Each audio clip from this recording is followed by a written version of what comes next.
বান্দার রোজা আল্লাহর পছন্দ, 5 ওয়াক্ত নামাজ আল্লাহর পছন্দ, তাহাজ্জুদের নামাজ আল্লাহর, সবাই জানি তাহাজ্জুদ আল্লাহর একটু বেশি পছন্দ। তো তাহাজ্জুদ তো ফরজ নয়, আল্লাহর বেশি পছন্দ হলো কেন? আল্লাহু আকবার। রব বলে যে 5 ওয়াক্ত নামাজ আমি হুকুম করেছি, বান্দা পড়ছে। তাহাজ্জুদ আমি তাকে পড়তে বলি নাই, বাধ্য করি নাই। সে নিজের আরামের ঘুমকে হারাম করে আমি রবকে খুশি করার জন্য তাহাজ্জুদে দাঁড়িয়েছে, সেজন্য তাহাজ্জুদ বেশি পছন্দ। তাহাজ্জুদ বেশি পছন্দ তার মানে কি এটা দাঁড়ায় 5 ওয়াক্ত নামাজ না পড়ে তাহাজ্জুদ? না, 5 ওয়াক্ত নামাজ পড়ে তারপরে তাহাজ্জুদ।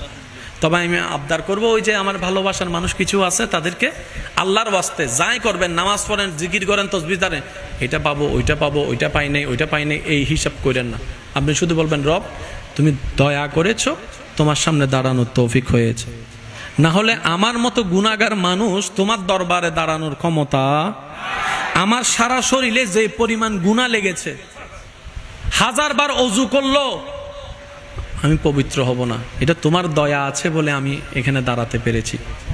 ইয়া রব, তোমাকে খুশি করার মতো কিচ্ছু আমার কাছে নাই, না নিয়ত আছে, না মন আছে, না তসবিহ আছে। একটা ভালো করলে আমি 10টা ভুল করে বসে থাকি। ইয়া রব, আমি গোলাম অদম এসেছি, আমি তোমাকে খুশি করতে চাই, তোমাকে রাজি করতে চাই, তোমার ভালোবাসা পেতে চাই, তোমার মায়া পেতে চাই। ইয়া রব, আমার সেই মায়ের পেট থেকে শুরু করে এখন পর্যন্ত তুমি আমাকে যে অগণিত নিয়ামত দিয়েছো, শুকরিয়া তার 10 ভাগের 1 ভাগও আদায় করতে পারি নাই। কিন্তু আমি নাফরমান ঠিকই নাফরমানি করেছি। খাওয়ার আগে বিসমিল্লাহ বলি নাই, অনেক সময় গিয়েছে। খাওয়ার পরে আলহামদুলিল্লাহ বলতে ভুলে গেছি, অনেক সময় গিয়েছে। রব, যা হওয়ার হয়েছে। আমি তো অতীতে ফিরতে পারবো না, কিন্তু তুমি রব চাইলে সেকেন্ডের ভিতরে অতীতটাকে পাল্টাইয়ে সওয়াব বানাই দিতে পারো। সুবহান আল্লাহ, আমি কিচ্ছু চাই না। আমি তোমার কাছে এতদিন পাশ হওয়া চেয়েছি, একটু মনোযোগ দিবেন। চাকরি চেয়েছি, ব্যবসা চেয়েছি, সংসারের সুখ চেয়েছি, স্বামীর ভালোবাসা চেয়েছি, স্ত্রীর ভালোবাসা চেয়েছি, ঝামেলা মুক্ত জীবন চেয়েছি, যা চেয়েছি আমার স্বার্থে চেয়েছি। ইয়া রব, আমি বুঝি নাই, আজকে আমি তোমার কাছে তোমাকে চাই। যারা দিল সে বলো না ইয়ার সুবহানাল্লাহ।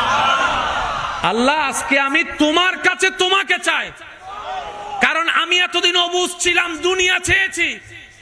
আজকে আমি নিজেকে বুঝওয়ালা মনে করে আমি এতটুকু বুঝেছি, গাড়ি পেলে বাড়ি পাওয়া হয় না, বাড়ি পেলে স্ত্রী পাওয়া হয় না, স্ত্রীর ভালোবাসা পেলে স্বামীর ভালোবাসা পাওয়া হয় না, একটা পেলে আরেকটা পাওয়া হয় না। কিন্তু আমি এতটুকু বুঝেছি, তোমাকে পাওয়া মানে সব পাওয়া, তোমাকে পাওয়া মানে সব পাওয়া, কোনো কিছুর কমতি থাকবে না। তুমি যদি আমার হয়ে যাও, আমাকে নিজের করে নাও, সৃষ্টি জগৎ আমার হয়ে যাবে। বলেন না সুবহান। সবাইকে কবুল করুক। 5 ওয়াক্ত নামাজ চলবে তো ইনশাল্লাহ। মসজিদের মিনার থেকে যখনই আওয়াজ আসবে আপনার আমার কাছে,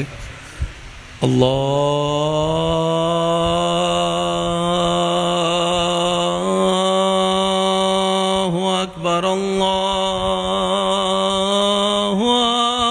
আকবার, মনটা আজানের সাথে লাগানোর চেষ্টা করব। একটু জোরে বলি। আমি আপনাকে বলি না আজান শুনে মসজিদে দৌড় দেন।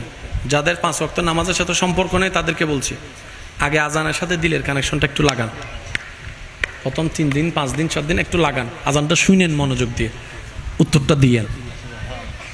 এই আজানের টানটা যখন আপনার দিলে বসে যাবে, আল্লাহর দয়া এমনও হবে, ফজরের মুয়াজ্জিন আজান দেওয়ার আগে আপনার চোখ খুলে যাবে নামাজ পড়ার জন্য। মনে রাখবেন, বান্দা যে নিজেকে শুধরাতে চায়, আল্লাহ দয়া তাকে উফুরন্ত করে ঢেলে দেয় শুধরা। সেজন্য নিরাশ হওয়ার কোনো দরকার। আর আমরা তো নবী রহমাতুল্লিল আলামিনের উম্মত। সুবহানাল্লাহ বলবেন।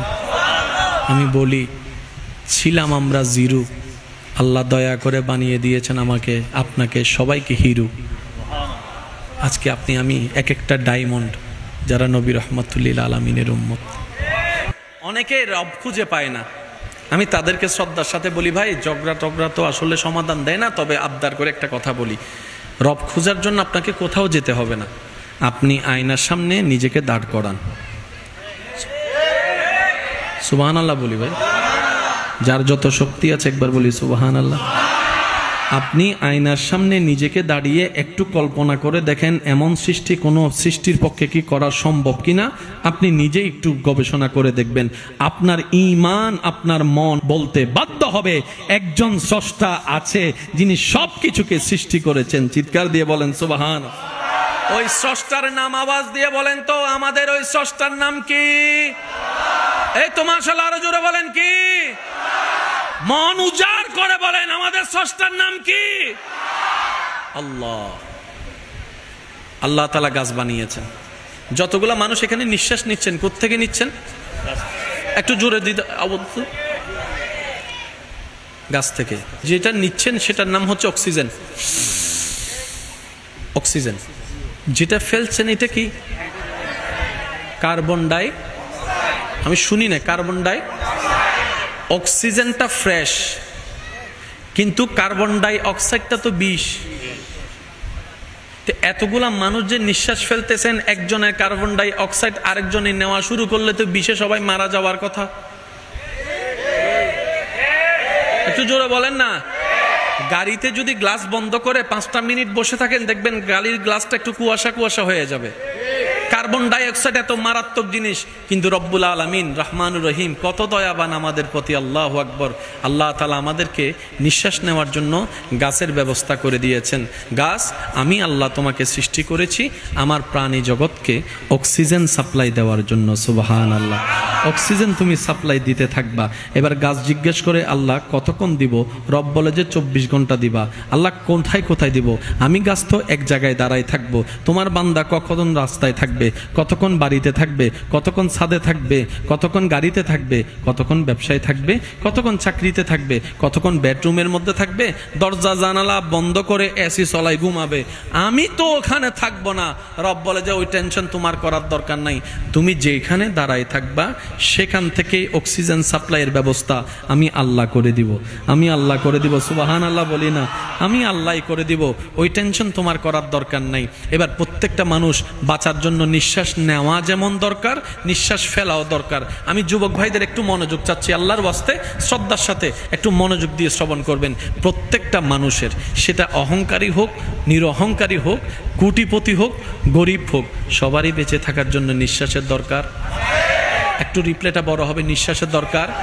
এবার নিঃশ্বাসটা কি ঘন্টায় নেওয়া হয়, নাকি 30 মিনিটে নেওয়া হয়, নাকি মিনিটে নেওয়া হয়, নাকি সেকেন্ডে নেওয়া হয়?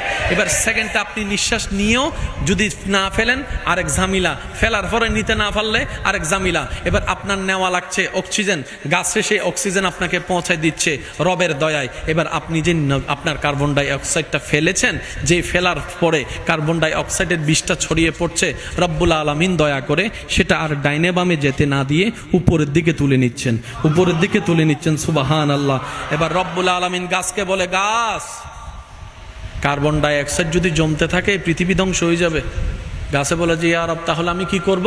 রব বলে যে তুমি অক্সিজেন দেওয়ার দায়িত্ব দিলাম, আজকে থেকে কার্বন ডাই অক্সাইড গ্রহণ করার দায়িত্ব আমি রব তুমি গাছকে দিয়ে দিলাম। আর একটু জোরে বলি। এবার গাছে বলে যে আল্লাহ দেওয়ার দায়িত্ব আমার, নেওয়ার দায়িত্ব, কিন্তু কোন টাইমে দিব, কোন টাইমে নিব? আমার কাছে তো গড়ি নমাতে আরো জোর। আল্লাহ গাছটা আমাকে আজকে তুমি দায়িত্ব দিয়েছো বুঝলাম, কিন্তু কোন টাইমে অক্সিজেন সাপ্লাই করব, কোন টাইমে কার্বন ডাই অক্সাইড নিব, গড়ি আমার কাছে, গড়ি আমার কাছে। রব বলে যে তোমার জন্য আমি একটা বড় বিশাল ঘড়ির ব্যবস্থা করে দিলাম। গাছে বলে যে আল্লাহ আমার ঘড়িটা কোথায়? বলে যে আসমানের আকাশে সূর্যটাই তোমার জন্য ঘড়ি হিসেবে কাজ করবে। সুবহানাল্লাহ। সূর্য যখন উঠে, গাছ অক্সিজেন দেওয়া শুরু করো, অক্সিজেন দেওয়া শুরু করো। সূর্য যখন ডুবে, গাছ কার্বন ডাই অক্সাইড নেওয়া শুরু করো। সেজন্য ছোটবেলা থেকে আমরা একটা কথা শুনে আসছি, এই রাতের বেলা গাছ ডাহ তুই ন যাইস। আল্লাহ পাক বলে গাছ সূর্য যখন উঠবে অক্সিজেন দাও, সূর্য ডুবলে কার্বন ডাই অক্সাইড, জোরে বলেন কার্বন ডাই অক্সাইড, পৃথিবীর ভারসাম্য রক্ষা হয়ে যাচ্ছে। আর একটু জোরে বলা যাবে?